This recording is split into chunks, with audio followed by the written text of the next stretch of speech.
Assalamualaikum warahmatullahi wabarakatuh dan salam sejahtera. Kembali bersama dengan saya Anim Izzati dalam Hello Doktor untuk siaran kita pada hari ini 21 Ogos 2022. Apa khabar anda semua? Kita harapkan yang terbaik pastinya sambil anda menikmati hujung minggu bersama dengan keluarga. Kongsikan sedikit masa bersama dengan kami untuk kita saksikan siaran Hello Doktor untuk kita bincangkan satu topik. Tapi sebelum kita nak kabarkan apa topik yang akan dibincangkan pada hari ini, kita nak kongsi juga bersama dengan anda semua. Pemakanan yang lengkap dan seimbang sangat penting bagi penghidap diabetes sebagai sebahagian daripada penjagaan diri diabetes mereka. Pelan penggantian makanan ataupun lebih dikenali sebagai meal replacement plan dapat diterapkan sebagai bahagian daripada program penjagaan diabetes dan juga berat badan. Pesanan ini dibawakan khas oleh Glucerna. Baiklah, penonton-penonton semua, kita kembali untuk bincangkan topik utama kita pada hari ini iaitu bipolar, ataupun mungkin dalam kalangan kita yang belum lagi tahu tentang satu artikel ni yang pernah dikongsikan Mei 2022, 4.5 juta penduduk dunia menghidap bipolar. Apatah lagi dengan keadaan di Malaysia, bagaimana sebenarnya tahap kesihatan mental rakyat Malaysia. Kita akan perhalusi dengan spesifiknya iaitu bipolar untuk kita ketahui apakah perbezaan. Kita tahu stres, bipolar, skizofrenia dan pelbagai lagi. Jadi kita akan perhalusi satu persatu untuk kita kongsikan bersama dengan anda. Sebelum tu, ketahui apakah itu bipolar. Saksikan.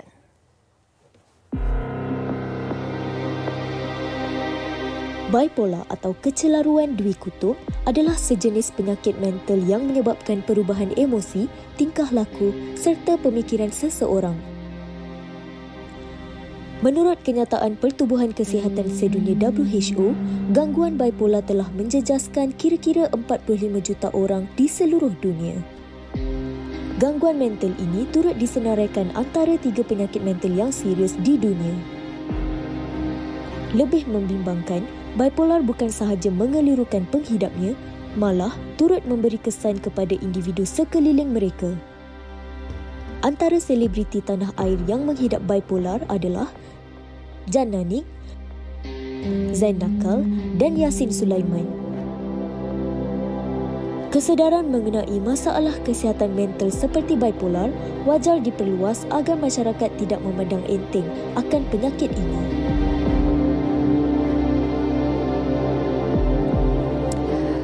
Baiklah, tadi kita kongsikan sedikit apakah yang perlu kita fahami definisi awal berkaitan dengan bipolar. Mungkin kita kurang cakna dengan keadaan tahap kesihatan mental kita rakyat Malaysia terutama sekali. Tapi seperti mana yang anda dapat saksikan tadi, sedikit sebanyak mungkin dapat membuka perbincangan kita pada hari ini. Dan kita nak perkenalkan juga tetamu istimewa kita yang sempat kita bawakan di studio Hello Doktor. Bersama dengan kita, Profesor Madya Dr. Muhammad Muhsin Ahmad Zahari, Pakar Perunding Kanan Psikiatri UM Specialist Center UMSC. Assalamualaikum, Doktor. Waalaikumsalam. Terima kasih doktor bersama dengan kami dan pastinya sebagai permulaan ataupun pembuka bicara kita pada hari ini kan, ramai yang nak tahu ataupun kenal pasti adakah mereka faham benar tentang definisi bipolar. Doktor nak kongsikan. Okey.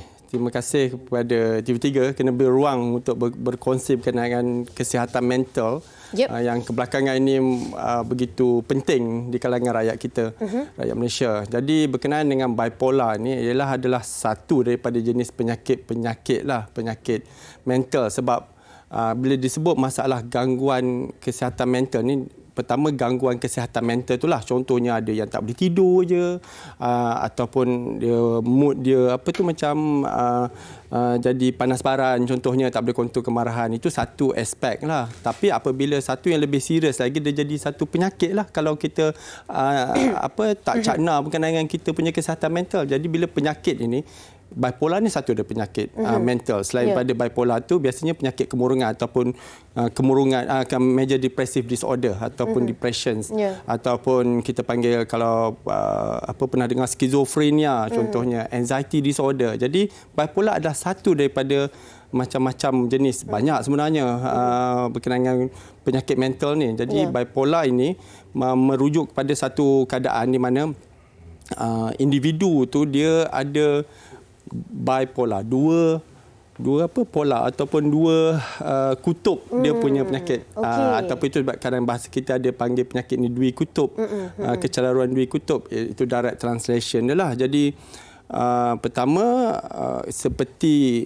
orang lain yang ada kemurungan. Jadi satu daripada masalah yang akan dialami adalah kemurungan yang serius dan melampau. Kadang memang mimik ataupun mirip kepada major depressive disorder. Macam contohnya hilang mood ataupun hilang keseronokan, nak buat sesuatu, rasa macam tidur. Tidur tu memang penting. Tidur tu selalunya, saya mencelah sikitlah, tidur ni dalam kesihatan mental amat penting sebab dia macam makanan. Kita nak tenaga, nak buat kerja semua, kita kena makan. Kalau tak makan, problem. Jadi sama juga kalau jiwa kita nak baik, tidur kita kena jaga. Jadi tidur ni banyak penyakit mental, gangguan mental ni tidur dia terganggu. Jadi balik kepada bipolar tadi, kalau depres tu tidur dia tak boleh tidur contohnya. Kemudian dia hilang konsentrasi, dia rasa tak ada harapan. Jadi ini pola yang pertama, maknanya di bawah. Satu lagi pola yang akan berlaku untuk penyakit bipolar ni di atas. Jadi di atas ni yang unik sikit ni. Jadi bila dia berada di atas, simptom-simptom dia macam rasa confident, overconfident pada masa itu. Dia rasa dia ni seseorang yang mungkin special. Dia rasa tenaga dia banyak. Dia nak buat walaupun macam-macam. Walaupun dalam dia tak cukup rehat tu, tapi dia rasa tenaga dia banyak. Betul. Ini adakah kategori yang hypomania dan juga mania? Itulah. Itu kiranya simptom-simptom yang kita kategorikan sebagai termasuk mania dan hypomania. Cuma ada sikit perbezaan, saya akan jelaskan. Jadi overconfidence, dan kadang-kadang ada yang berbelanja sampai habis kredit kad dia. Dan dia dia tidur tak perlu tidur langsung. Dia tidur sejam 2 jam. Selalu dia kurang-kurang 8 jam, 7 jam. Tapi ini tak perlu tidur. Jadi simptom ni simptom menjurus kepada kita kategorikan sebagai mania. Jadi soalan tadi tanya berkenaan mania dengan hypomania. Ada sikit perbezaan di situ. Mania ni biasanya lebih teruk lah. Maksudnya dia mungkin menjadi individu tu jadi pemarah pada masa itu, cepat sensitif, sikit-sikit nak marah kecil-kecil, semua jadi isu besar yang pada biasanya tak macam itu, perubahan perwatakan dia seperti itulah.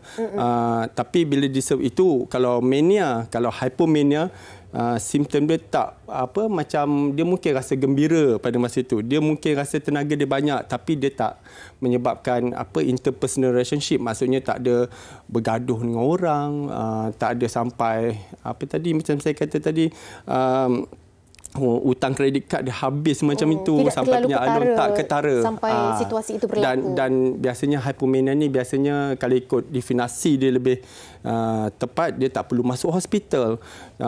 Kemudian dia tidak ada gangguan halusinasi, delusi sebab bipolar manic tadi yang saya kata mania tadi, dia boleh ada halusinasi.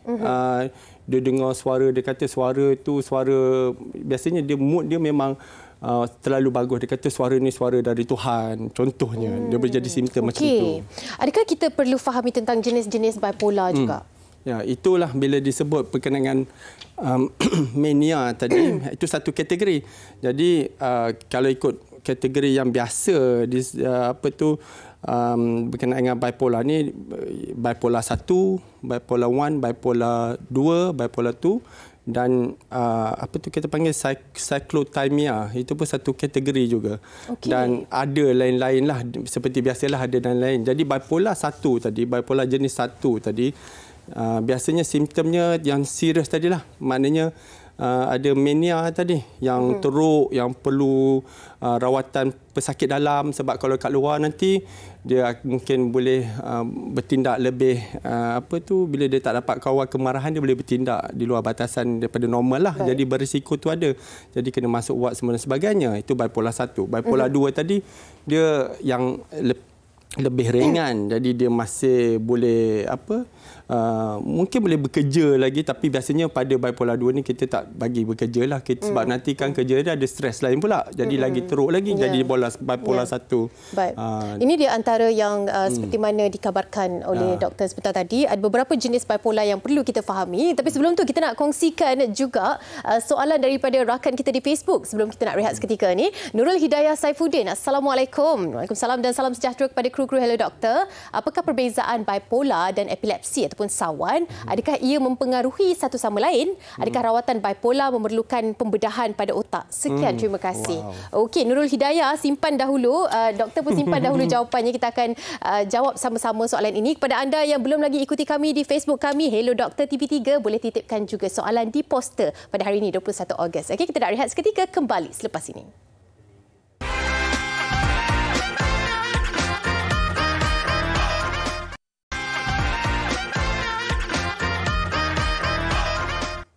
Baik, kembali bersama dengan saya, Ani Mizati, dalam Hello Doktor dan bersama dengan Profesor Madya Dr. Muhammad Muhsin Ahmad Zahari yang hari ini akan berkongsi pelbagai. Kalau tadi kita dah sentuh sedikit kan, Doktor, pengenalan awal tentang bipolar, topik kita pada hari ini. Kali ini kita nak menjawab soalan yang tadi kita ada tease sikit daripada rakan kita di Facebook. Sekali lagi kita bawakan soalan ini.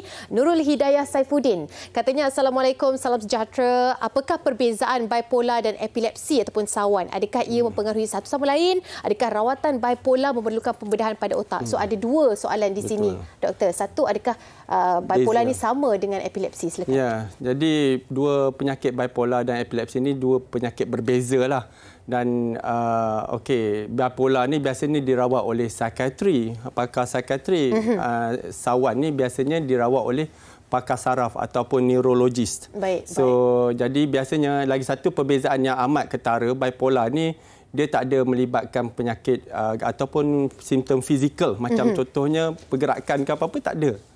Dia lebih pada gangguan emosi, macam saya kata tadi, cepat sensitif, kemudian jadi ataupun happy tak tentu pasal pun boleh jadi juga kan, ataupun tenaga lebih. Tapi bila disebut sawan, pada amnya dia ada macam simptom fizikal, macam contoh dia ada tarik kan, dia ada, dan bila dia tarik tu dia tak sedar pun apa dia berlaku, memang tak sedar. Bila dia habis dalam dia beberapa episod minit tu, yang kritikal kan? Kritikal tu, bila dia sedar apa jadi, dia akan beritahu dia tak sedar apa. Dia mungkin separuh orang kata macam in the daze, dia macam tak sedar, separuh sedar macam tu kan, di mana dia, jadi itu beza antara bipolar dengan sawan dan penyakit yang berbeza. Jadi kalau nak disebutkan kaitan tu mungkin ada, sebab kalau contohnya sawan ni terlalu teruk, kerap terjadi, jadi memang sawan ini mendedahkan contohnya masalah kemurungan, depression. Di mana depression mungkin ada bipolar. Dia boleh jadi bipolar balik. Jadi tapi kaitan langsung tu tak ada lah kiranya. Yang kedua, mungkin bipolar memerlukan pembedahan pada otak.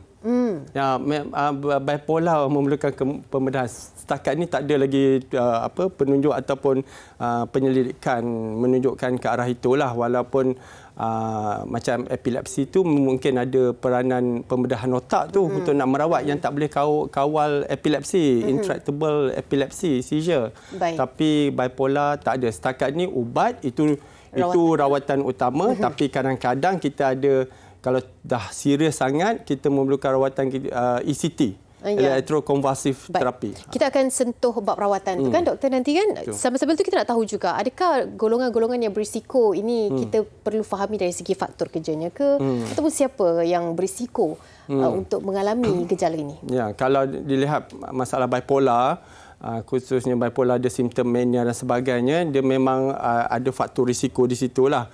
Contohnya yang paling penting sekali faktor genetik lah. Genetik ni maknanya ada sejarah keluarga, contohnya first degree, contohnya ibu bapa ke adik-beradik ke, ada penyakit mental dan individu ni boleh berisiko. Jadi itu satu, genetik, ditambah pula faktor environment. Kata faktor environment ni persekitaran lah. Kerja hari-hari sangat stres. Kemudian mungkin lifestyle pun tak berapa bagus, kurang buat exercise dan sebagainya. Tekanan sepanjang masa. Jadi dia akan menambah risiko tu. Dan to make matter worse, yang lebih teruk lagi kalau ambil macam dadah terlarang. Contohnya methamphetamine, ais atau syabu, pil kuda. Dia boleh trigger masalah seperti bipolar. Ini satu cabaran. Kadang-kadang kita diagnosis ini, banyak juga ke belakang ini individu yang ambil dadah seperti ini. Jadi simptomnya kadang-kadang nampak ada serupa. Jadi kita kena dapat sejarah pesakit tu dengan lebih tepat, selain daripada analisa-analisa lain lah, nak menentukan yang mana satu. Sebab rawatannya mungkin ada sedikit berbeza. Ya. Kaedah yang berbeza terhadap situasi ataupun tahap yang dialami oleh pesakit tersebut kan.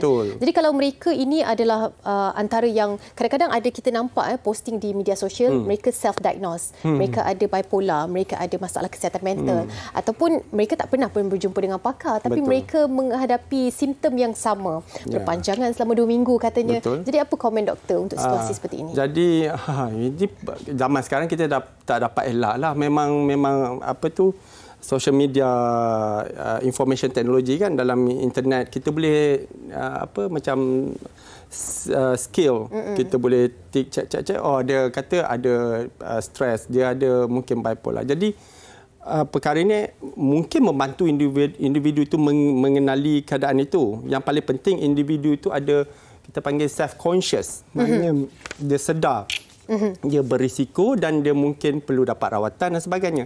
Jadi ini langkah ke depan. Jadi bagi saya, tanya berkenaan itu okey ke tak, saya rasa okey, dia membantu. Walaupun satu level lagi, bila self-diagnose, kadang-kadang kita tak nampak apa sebenarnya yang kita rasa. Sebab biasanya dalaman kita, mungkin apa yang kita lalui itu mungkin melebihi daripada normal manusia orang lain kan. Jadi biasanya pihak macam pakar ataupun sekurang-kurangnya kawan, saudara mara mungkin dapat memberi satu refleksi balik apa yang dirasa itu ada wajar atau tak wajar sebagainya. Jadi self-diagnose itu kelemahan dia. Betul. Kalau mungkin kita seorang saja yang tahu kondisi keadaan kita itu mungkin tak boleh, kurang tepat. Perlukan pandangan kedua maupun ketiga. Saya nak tambah sikit lagi berkenaan dengan kadang-kadang ada juga macam halusinasi tadi atau delusion. Mereka mungkin tak ada insight pun. Maksudnya dia tak rasa. Jadi kadang-kadang ini menariklah bila bincang pasal bipolar disorder ni. Bila seorang dalam keadaan manic ataupun hypomanic ni yang paling penting, sebab hypomanic ni dia tak serius sangat tapi dia pada peringkat awal dan boleh berisiko. Jadi bila hypomanic dia tenaga dia kuat, dia rasa tidur 3 jam pun dah okey dah, boleh buat kerja, tak perlu dah seminggu boleh macam itu contohnya, dan idea datang macam-macam. Jadi pada satu masa kalau dia tak ada menyebabkan gangguan interpersonal dengan orang lain, dia rasa macam okey lah, dia bagus lah, membantu kan. Dia boleh jalani kehidupan macam biasa. Dan kemampuan mungkin nampak lebih atas. Sebab itu, dilihat penyakit bipolar ni kadang-kadang ada orang yang selebriti pun ada banyak. Macam di negara barat lah. Sebab mereka declare lah dia punya illness. Contohnya macam dulu penyanyi famous Mariah Carey, kemudian Selena Gomez, betul. Ada. Jadi bipolar ni nampak penyakit yang eksklusif jugalah di satu bercakap keadaan tentang selebriti. Kita ada seorang selebriti juga nak bertanya kepada doktor. Jom sama-sama kita dengarkan apa agaknya soalan dari selebriti ini. Silakan. Assalamualaikum. Hello doktor. Saya nak tanya ni, bipolar ni adakah ianya penyakit keturunan ataupun tidak? Dan perasaan sensitif, mudah tersinggung ni, adakah ianya juga berpunca daripada bipolar? Jadi tolonglah jawab ya. Baiklah, adakah ianya penyakit keturunan? Macam tadi kita boleh skip sikit sebab doktor dah terangkan kan tentang ianya genetik. Memang ada faktor genetik dan sebenarnya kebanyakan penyakit mental pun memang ada faktor genetik, tak dapat dielakkan. Cuma saya kalau sekadar macam penyakit kemurungan tu taklah 100% genetik, sebab kadang-kadang dia mungkin suasana kerja, ada masalah keluarga, masalah kewangan yang serius, jadi dia menjadi kemurungan. Jadi bukan 100% genetik lah. Tapi macam bipolar ni lebih juga genetik, sebab simptom macam manic ni tak dapat di-explain kecuali ada ini panjang lah kalau nak diceritakan. Mungkin ada genetic information dalam dia punya genom dia tu menunjukkan bahawa dia ni berpotensi untuk bertindak macam itu. Ada peratusan yang boleh bertindak macam itu. Bertindak macam itu. Dan satu lagi saya kata dalam penyakit skizofrenia tu memang banyak faktor genetik juga. Jadi tak dapat elak.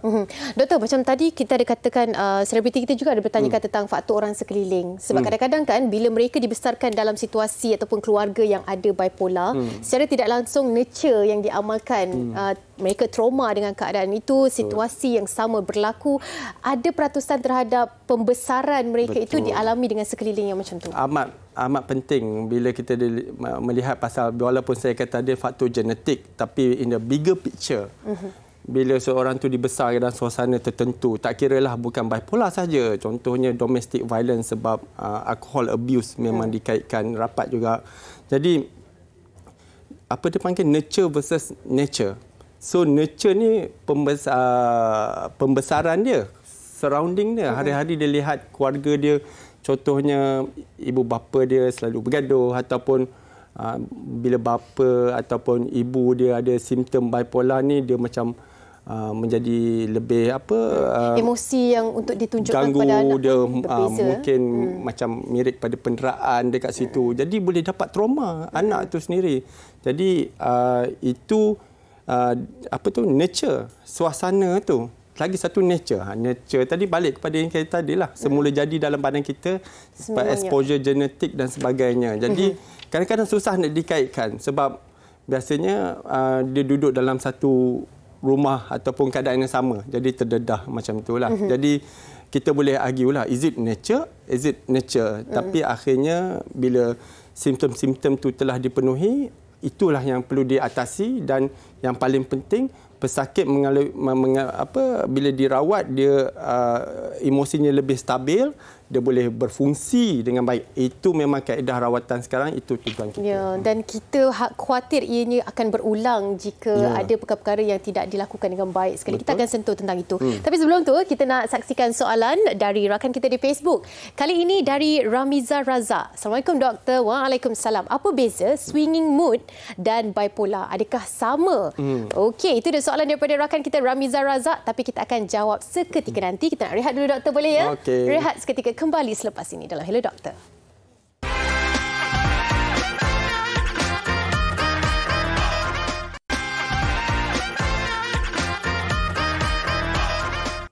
Masih lagi bersama dengan kami dalam Hello Doktor, dan seperti mana yang kita kabarkan tadi, topik kita bipolar. Terima kasih kepada anda semua yang dah pun bagi respon di Facebook kami dengan soalan-soalan. Salah satunya ini dia, Ramizah Razak katanya, apakah beza swinging mood ataupun mood swing lah dan bipolar? Adakah sama? Silakan doktor. Okeylah. Dalam bahasa biasanya mood swing tu boleh jadi mental health issue, isu kesihatan mental ataupun kesempurnaan mental kita. Jadi kita ni mudah orang kata macam jadi barang contohnya kan. Jadi tadi okey, tiba-tiba seminit 2 minit kemudian sebab ada jumpa bos marah kita ke, terus kita jadi terbalik. Jadi mood swing lah kan. Itu perempuan faham lah simptom biasa kan. Jadi mood swing tak semestinya satu penyakit. Dia semua orang dalam hidup kita kadang-kadang kita akan melalui keadaan ini. Cuma bila sebut bipolar ni, mood swing yang lebih serius lah senang cakap. Dan biasanya mood swing tu bukan seminit 2. Kita cakap pasal beberapa hari simptom itu berlaku, baru kita kategorikan sebagai bipolar. Baik, dan kita nampak ramai dalam kalangan kita yang masih lagi tak tahu bezakan stres, bipolar, skizofrenia. Bagaimana kita nak diagnose diri kita untuk kategori-kategori mental issue? Itulah, ada penyakit-penyakit mental ni memang agak sukar untuk self-diagnose. Memang saya rasa macam hampir cabaran. Ialah bukan topik bipolar. Bipolar mungkin boleh self-diagnose sebab kadang-kadang rasa macam down. Tak tentu pasal, mungkin stres tu tak banyak tapi kita rasa down, rasa macam suicidal. Very important issue in bipolar juga. Jadi rasa macam suicidal. Dan pada masa tu kita rasa high seronok, tak tentu pasal kan. Jadi ada beza. Orang tu boleh rasa. Tetapi penyakit mental yang lain, contohnya skizofrenia, dia mempercayai kalau dia ada dengar suara. Dia mempercayai apa yang terfikir di fikirannya. Jadi psikosis betul. Kalau dia tahu ini tak benar, dia mungkin bukan psikosis dan dia mungkin bukan skizofrenia. Jadi itu cabaran kami juga yang merawat ni juga, sebab bukan senang nak convince ataupun nak meyakini pesakit untuk mendapat rawatan sebab dia kata dia tak ada apa-apa salah. Memang betul dunia ni tak selamat. Memang betul ada orang nak bahayakan diri dia. Di mana bila tanya keluarga, tak ada siapa nak bahayakan dia, tak ada siapa yang mengganggu dia. Jadi ini mungkinlah ada simptomnya banyak lagi, tapi contoh yang saya nak katakan bahawa dia tak rasakan. Jadi ini cabaran merawat merawat penyakit mental. Ya, pastinya ada cabaran terhadap bila individu terutama sekali kan yang datangnya berbeza latar belakang dan jenis trauma. Baiklah, kita bukan sahaja bersama dengan Profesor dan juga Doktor, kita juga bersama dengan seorang lagi, Nur Aisyah Nadrah Johari Kamal, di mana kita bawakan di studio. Assalamualaikum Aisyah. Waalaikumsalam. Aisyah, terima kasih bersama dengan kami. Aisyah pernah melalui situasi seperti mana yang kita kabarkan tadi, bipolar. Mungkin Aisyah nak ceritakan pengalaman Aisyah, detik bila yang Aisyah mengalami situasi seperti mana yang kita kabarkan. Okey, sebenarnya Assalamualaikum. Pertama sekali Prof dan Anim. Okey, pengalaman saya dengan bipolar ni sebenarnya baru lagi. Maksudnya, okey, saya didiagnos, maksudnya saya mengetahui diagnosis saya pada Februari tahun ini. Februari 2022, tetapi saya didiagnos dengan penyakit mental iaitu anxiety dan juga depresi pada tahun 2019, iaitu pada lebih kurang 4 tahun yang lepas.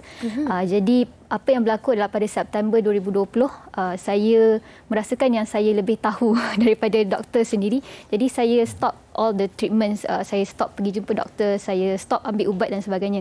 Dan apa yang berlaku adalah simptom saya menjadi lebih teruk. Masa tu, okey, September 2020 kita punya COVID masa tu sangat teruk kan? Ya, ya. Apa yang berlaku adalah saya lebih mudah marah, saya cepat melenting. Benda-benda kecil pun, even dengar bunyi pintu pun saya rasa nak meletup. Itu apa yang terjadi pada saya. Jadi saya decide untuk pergi semula berjumpa doktor. Itu pada tahun 2021, hujung 2021 macam tu, saya pergi jumpa doktor, and then barulah bila saya pergi ke hospital yang lain lah, maksudnya, dan mereka track balik, pada awalnya mereka track balik dengan saya punya, orang kata, dia punya history saya dengan doktor yang sebelum ni. Okey. Jadi rupanya baru saya tahu yang saya didiagnos oleh mereka rawat saya dengan bipolar, bukannya depresi. Iaitu masa tu diagnosis saya pada hospital yang sebelum ni adalah MDD, Major Depressive Disorder. Jadi dari situ saya tahu bipolar, rupanya saya bipolar. Tapi it makes sense lah. Maksudnya saya antara simptom yang saya lalui, simptom bipolar yang saya lalui adalah macam tadi Prof ada mention pasal rasa seronok, rasa happy, rasa produktif. Saya boleh buat kerja 1001 kerja dalam satu masa yang sama. Dalam sehari tu banyak benda yang saya boleh capai. Saya ada berbanyak-banyak idea. Saya sangat kreatif. Tapi itulah bila cakap pasal symptoms ni, saya pergi kepada ekstrim simptom juga, to the point yang pada satu masa saya pernah believe yang pada usia 27 tahun saya nak masuk med school. Okay, which is not normal, right? Untuk kita dekat Malaysia masuk med school pada umur 27 tahun. Saya pegang pada belief itu selama berbulan-bulan. Orang lain tengok saya macam... Pernah cerita dengan orang? Pernah, dan mereka macam, of course, kalau saya sekarang saya stable, saya rasa benda tu ridiculous. Saya rasa macam benda tu is not normal, you know. Oh, okey, maknanya awak sekarang stable, maknanya awak akan alami ada different situation ya, juga. Betul. Jadi masa tu awak rasai perbezaan itu. Ya, saya rasai. Saya ingat balik, oh benda tu sangat-sangat tak patut yang saya fikir lah, tak patut saya believe benda tu. Tapi selalunya siapa yang awak ceritakan pasal ni? Mungkin kawan-kawan, diorang akan, kawan-kawan atau family, diorang akan macam, betul ke uni? Betul ke uni kan? Apa benda yang kenapa tiba-tiba macam ni? Kenapa tiba-tiba nak masuk med school? Tak pernah macam tu kan? Pernahlah dulu masa kecil nak jadi doktor, tapi kenapa tiba-tiba at the age of 27? So to that extreme. Jadi itu belum saya sentuh tentang kemurungan bila fasa, kalau itu fasa tinggi, kalau fasa rendah, kalau maksudnya bila boleh pergi tinggi macam tu, bila saya masuk fasa kemurungan, dia sangat memudaratkan. Ya, maksudnya. Okey, doktor. Bila doktor dengar apa yang Aisyah kongsikan ni, doktor, kan, apa yang doktor nak berikan sedikit komen? Itulah berkenaan dengan diagnosa tu tadi. Cabaran nak mendiagnos tu dalam psikiatri ni dia boleh berubah mengikut masa. Kadang-kadang pada peringkat permulaan dia macam anxiety disorder sebab dia risau sebab simptom yang macam confidence, dia gangguan macam energy level dia increase datang kemudian, tapi peringkat awal dia risau macam kenapa aku, mungkin tadi kalau konteks tadi, kenapa aku tak jadi doktor, aku sepatutnya jadi doktor dah sekarang, dulu cita-cita dah ketinggalan di belakang, kenapa I'm not catching up. Dia akan rasa macam sangat frustrated bila dia tak capai. Sebab sekarang dah 28 tahun kan? Contohnya. Frustration, anxiety, dia risau dia tak capai, kemudian dia murung. Ini murung ni paling penting dalam konteks bipolar sebab memang ada macam saya kata tadi, definisinya ada kemurungan di situ. Cuma isunya majoriti pesakit dia bukan datang dengan manic dulu, bukan yang high mood first. Dia datang dengan low mood first. Maknanya datang dengan murung. Jadi dalam data pun ada menunjukkan sehingga bertahun-tahun, 5-6 tahun dia diagnose dia sebagai major depressive disorder. Kemudian simptom tu berubah. Dia jadi macam tiba-tiba dia jadi banyak idea. Tiba-tiba family complain, dia dah using up all the saving. Duit dalam akaun dah tak ada sebab dia invest sana sini. Jadi dia datang kemudian bipolar. Peringkat awal dia major depressive disorder dan kita rawat dia sebagai penyakit kemurungan serius pada peringkat awal dan kemudian tu berubah. Jadi ini satu elemen bagi saya sebagai perawat biasa kita temui, bukan luar biasa, dan kadang-kadang itulah kita kata diagnosa tu boleh berubah mengikut simptom dan keadaan semasa. Sebab tu ianya tak boleh proses tengah jalan. Ia perlulah dilakukan mengikut kepada keperluan dan juga sampailah kita betul-betul berada pada keadaan yang stabil. Okey, sambil-sambil tu kita nak kongsikan juga Aisyah juga ada support group kan? Support group di mana yang kita nak kongsikan ni dalam Mental Illness Awareness and Support Association. Jadi mereka ini bersama-sama berganding bahu untuk memahami situasi yang dialami dalam kelompok yang sama. Jadi jom kita dengarkan apakah agenda ataupun yang idea yang dibawa oleh support group ini. Saksikan. Rata-rata daripada mereka ini banyak yang bertarung dengan pemikiran untuk mengakhiri kehidupan.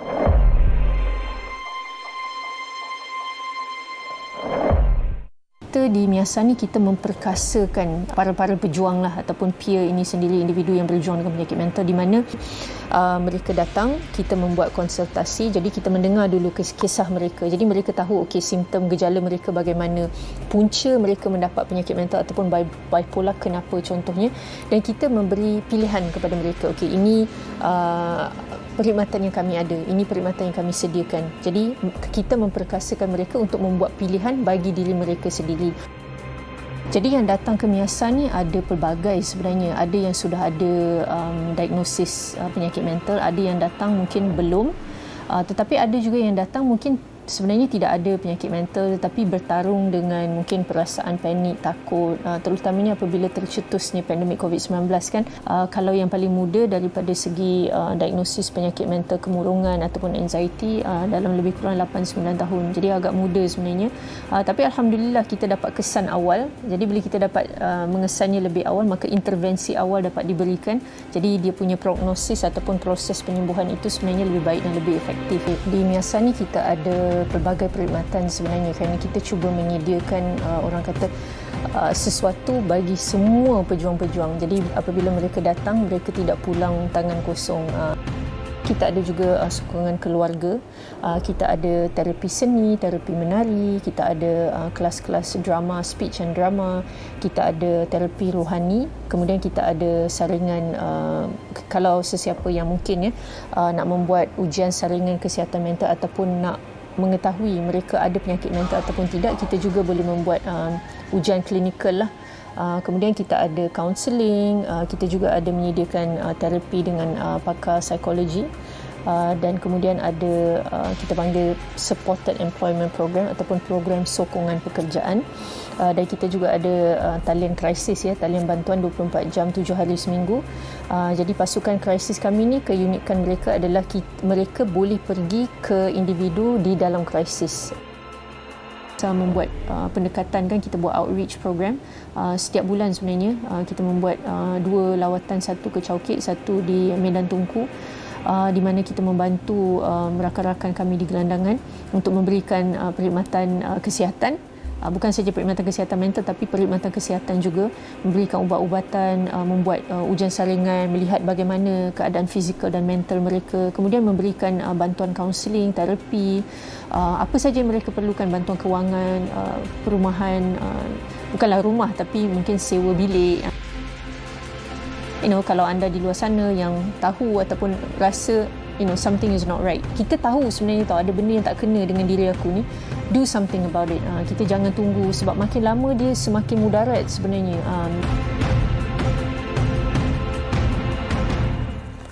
Okey, itu dia support group Miasa. Aisyah juga salah seorang daripada mereka. Yep. Aisyah, mungkin kita nak dengarkan juga daripada Aisyah apakah yang dibantu ataupun bagaimana perubahan selepas Aisyah bersama-sama dengan Miasa.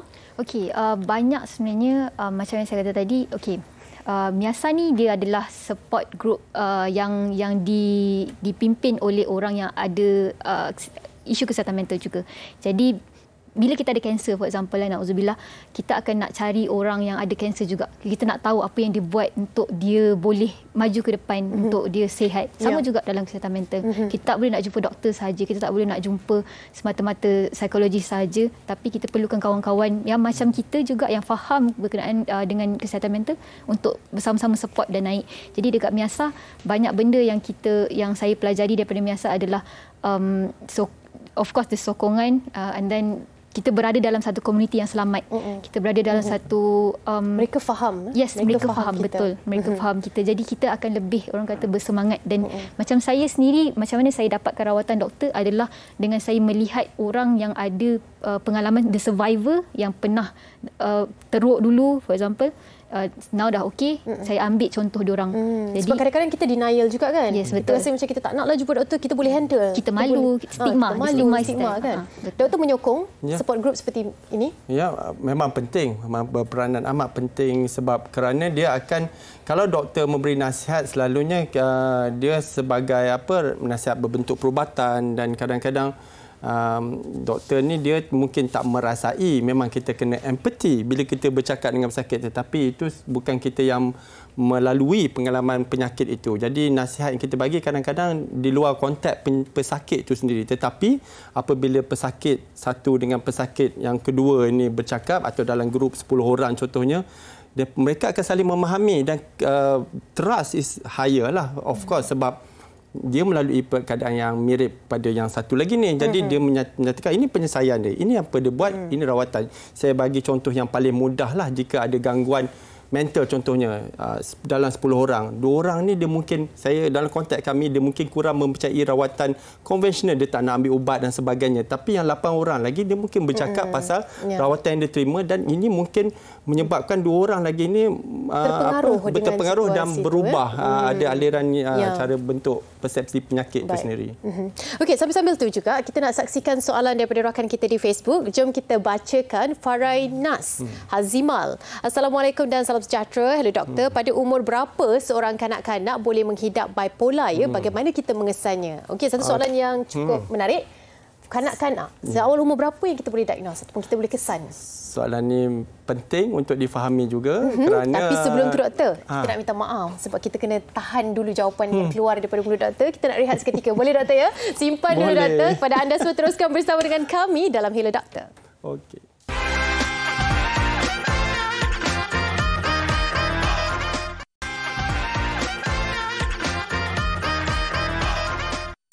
Okey, masih lagi bersama dengan kami semua dalam Hello Doktor. Topik kita bipolar. Kita tadi bersama dengan Profesor Madya Doktor dan juga Aisyah yang berkongsikan pengalaman. Kali ini kita nak tinjau sekali lagi soalan dari Facebook tadi. Rakan kita ada bertanya, pada umur berapa seorang kanak-kanak boleh menghidap bipolar? Bagaimana kita nak mengesannya? Silakan Prof. Okey, ini pengalaman saya jugalah, dan memang boleh berlaku di peringkat muda, tapi saya rasa kalau di peringkat sekolah rendah tu, umur sekolah rendah, kebarangkaliannya amat kuranglah, tak mungkin tak berlaku. Tapi saya ada pesakit umurnya start dengan umur 14 tahun. Itu pesakit paling awal, dan saya masih merawat pesakit itu dah umur 30 lebih dah sekarang. Itulah daripada mula-mula karier saya secara amnya kan. Maknanya jadi fasa kehidupan yang berlaku dalam kehidupan dia pun bersama-sama dan orang kata up and down lah kalau dalam bipolar dia kan. Tapi alhamdulillah dia maintain, dia boleh berfungsi. Jadi itu umur soalan tadilah berkenaan dengan onset atau bila dia mula boleh berlaku. Tetapi harus lebih penting diperingatkan kepada ibu bapa kalau terlalu awal usia sekolah rendah ataupun even sekolah menengah peringkat tingkatan 1, 2. Contohnya kita kena pastikan sebab simptom bipolar ni ada bila dia energi dia tinggi, dia nak buat itu, nak buat ini, macam-macam, dia tak boleh tumpukan perhatian. Dia mungkin ada ADHD. Jadi simptom ADHD ni rule nombor 1 lah. Senang cakap kalau peringkat kanak-kanak remaja awal ni, kita kena pastikan sejarah, dan itulah dalam psikiatri memang sejarah pesakit is very important, sangat-sangat penting untuk kita dapat dan analisa, dapatkan dengan lengkap dan analisa. Jadi ADHD rawatannya memang lain, memang totally different, terutama di peringkat remaja, sebab remaja dan kanak-kanak ni kita bukan utamakan ubat, kita kena utamakan intervensi psikososial yang lain. Tetapi kalau bipolar tu memang dia banyak bergantung pada ubat. Kalau dia tak ambil ubat saja, dia bolehlah berlaku balik. Macam tadilah cakap, dia tak ambil ubat, dia boleh berlaku lagi.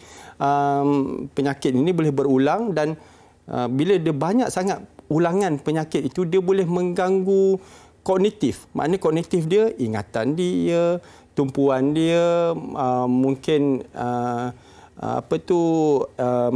macam learning ability dia, belajar dia, student dia macam tak boleh ambil pelajaran tu cara efektif kan. Susah nak belajar, jadi nampaklah penurunan pelajaran dia. Ini simptom mungkin sebab compliance tadilah, dia tak ambil ubat-ubatan. Jadi balik kepada tadi, macam ADHD lain fokus dia sebab umur terlalu muda, tapi bipolar kena ambil ubat. Pun berbeza. Kena ambil ubat sebab rawatan dia itu antara yang untuk menstabilkan emosi dia juga kan. Macam Aisyah sekarang macam mana keadaannya? Adakah dalam proses pemulihan ataupun masih lagi mendapatkan terapi dan sebagainya? Ya, saya. Okey, memang saya masih makan ubat. Saya masih berjumpa dengan psikiatris dan juga psikologis juga. Jadi apa rawatan yang saya itu antara dua yang konvensional lah, macam Prof cakap tadi. Tapi macam saya percaya bahawa itu hanya adalah dua elemen kecil daripada sebuah benda yang lebih besar. Maksudnya kalau kita makan ubat, for example, kalau kita makan ubat tapi kita tak jaga tidur, kita tak jaga spiritual, kita tak jaga hubungan dengan orang lain contohnya kan, benda tu tak jalan. Dia datang in package. So untuk kita pergi ke pemulihan tu, sebenarnya dia bukanlah pemulihan, sebab bila kita bercakap sebagai seorang yang berjuang dengan penyakit mental ni, benda ni kita hidup dengan dia sampai akhir hayat. Jadi apa yang kita boleh buat adalah manage. Maksudnya kita belajar untuk uruskan the symptoms. Kita belajar untuk coping mechanism, mengawal situasi dan belajar macam mana kalau simptom ni datang, apa yang kita boleh buat, apa skill-skill yang ada kita patut adakan untuk kawal benda tu. Jadi itulah yang saya cuba. Saya masih belajar lagi. Saya rasa perjalanan saya masih panjang lagi untuk saya betul-betul dapat kawal. Maksudnya macam orang cakap sembuh. Sebenarnya bukan sembuh lah, tapi dia more kepada belajar untuk hidup dengan situasi ini. Pertama sekali saya kira kena terima yang memang kita berada dalam situasi itu. Okey, dan kita nak saksikan juga hari ini ramai yang menyuarakan pendapat maupun persoalan di ruangan Facebook kita. Jom kita saksikan. ZTMY, Assalamualaikum dan salam sejahtera. Adakah bipolar ini hanya boleh diatasi dengan makan ubat sepanjang hayat? Adakah berkemungkinan penyakit bipolar ini boleh sembuh? Macam tadi saya rasa macam kita dah dapatkan jawapan terlebih dahulu daripada Aisyah sebelum soalan itu dikemukakan. Doktor, sedikitlah mungkin kita bagi pandangan daripada soalan Z ini. Jadi perbincangan sebentar tadi memang penting daripada pesakit segi Aisyah tadi. So penyakit bipolar ni memang ada unsur-unsur biologi di situ. Jadi memang penyakit mental ni semuanya hampir ada faktor psikososial dan juga biologi. Jadi bipolar ni banyak juga faktor biologi. Bila disebut biologi punya faktor ni, maksudnya dekat otak kita dia ada bahan-bahan kimia yang berfungsi menyebabkan keseimbangan fikiran kita, emosi kita. Jadi apabila ada penyakit bipolar ini, keseimbangan tu dia dah lari lah daripada itu. Jadi isunya nak menseimbangkan, ubat itulah nak menseimbangkan. Jadi ubat-ubatan ni menjadi satu keperluan dan dia macam itulah nak cakap tadi, sembuh tu kalau strictly speaking bukan sembuh lah dia boleh capai atau cure, tapi it is treatable, it can be managed very well. Dengan syarat macam saya katakan tadi juga, kita kena ambil ubat supaya penyakit ini tak berulang. Kalau berulang, dia akan fungsi otak kita akan berkurangan dan dia boleh menjadikan lebih serius keadaan kita, mungkin ambil masa sampai bertahun-tahun kemudian lah. Jadi ini tujuan rawatan tu diberikan, sebab kalau ikut sikit sebanyak tadi ada kata energi lebih bagus, idea banyak, kreatif, tapi people might ask, why not kan penyakit tu, tapi isunya dia akan kita menjurus kepada gangguan kehidupan kita secara keseluruhan. Contohnya tidur kita tak cukup. Kita ada berpotensi ada interpersonal relationship, maknanya ada je masalah dengan orang-orang sekeliling kita. Kita nak berdamai dengan orang. Jadi walaupun ada kreativiti tu, tapi risikonya ada dekat situ. Itu yang perlunya rawatan. Jadi ubat ni satu cabang. Memang betul cakap tadi, psychosocial intervention amat juga penting. Contohnya banyak psikoterapi, kaedah psikoterapi yang boleh digunakan, cognitive behavioral therapy, ada juga kita panggil mindfulness. Semua itu kalau dua-dua ini dijalankan serentak, maksudnya ubat diambil dan psikoterapi ini dibuat, lebih bagus outcome dia. Jadi macam tadilah Aisyah tadi jumpa psikiatris dan pada masa sama jumpa psikologis untuk rawatan psikoterapi. Baik, itu dia kan, kena bergerak dengan seiringan segenap aspek yang perlu diambil kira. Kita ada soalan ni, kali ini panjang sedikit soalannya daripada rakan Facebook kita Sherry Mustafa. Katanya di sini keluarga dia ada yang mengalami simptom bipolar. Adakah apakah yang perlu dilakukan oleh ahli keluarga, dan adakah ahli keluarga ini perlu membawa keluarga yang dicakit ini berjumpa doktor untuk didiagnosis dengan betul, dan sesudah itu adakah support group kepada pesakit dan juga ahli keluarga untuk membantu dari segi sokongan emosi dan pesakit juga ahli keluarga. Okey, disebabkan kita ada dua bahagian soalan di sini kan, mungkin Aisyah nak jawab bahagian support group. Adakah bukan sahaja pesakit yang dicaki ini tetapi keluarganya juga perlu dibawa dalam support group? Cara ringkasnya mungkin boleh dikongsikan. Okey, betul. Sebab sebenarnya bagi saya support daripada keluarga, kawan-kawan, even rakan sekerja pun adalah sangat-sangat penting. Jadi mereka memainkan peranan yang sangat-sangat penting. Jadi macam mana nak cakap, adakah support group yang tadi soalannya? Yes, kita ada daripada MIASA, macam saya kata tadi. MIASA dia bukan sahaja orang yang ada masalah kesihatan mental, tapi keluarga mereka juga. Keluarga mereka juga jadi, turut boleh berada bersama-sama dalam support group. Doktor, macam mana mereka ini, ahli keluarga, tindakan yang terbaik yang boleh dilakukan kalau mereka mengesyaki salah seorang daripada mereka ini ada simptom bipolar? Okey, masalah dalam kalangan masyarakat kita, kadang-kadang kita denial, kadang-kadang kita meringan-ringankan simptom ini. Jadi kalau ada perubahan dalam diri kita, itu penting kalau kita merasakan. Tapi kalau orang lain persekitaran kita, contohnya ahli keluarga, rakan taulan yang rapat, perbezaan individu ni, tanyalah soalan. Itulah kena bercakap dululah, sebab itu masalah mental ni kadang-kadang nampak perwatakan, tapi kita nak memahami apa dalam jiwa. Jadi kita bercakap dan perlu faham apa yang dia ada, dan yang next step amat penting. Terutama kalau ahli keluarga dah ada bipolar dengan faktor genetik saya kata tadi, kena dapat assessment lah kalau nampak satu ahli keluarga lain ada perubahan, sebab kadang-kadang simptom walaupun dalam satu ahli keluarga bukan simptom yang akan ditunjukkan sama. Mungkin yang pertama tu tanda-tanda awal dia tak cukup tidur lah dan sebagainya. Dia macam tak nak tidur lah. Dia banyak macam-macam idea. Bangun pagi-pagi lagi dah buka, zaman sekarang IT, buka internet dan sebagainya, banyak idea. Dan mungkin yang ahli keluarga yang lain pula mungkin ada simptom, contohnya tenaga dia banyak, idea dia banyak, mungkin lain. Jadi secara orang biasa nampak simptomnya lain, mungkin tak sama. Tapi dari segi kami, kalau dibuat penilaian, akhirnya mungkin dua-dua ni ada bipolar.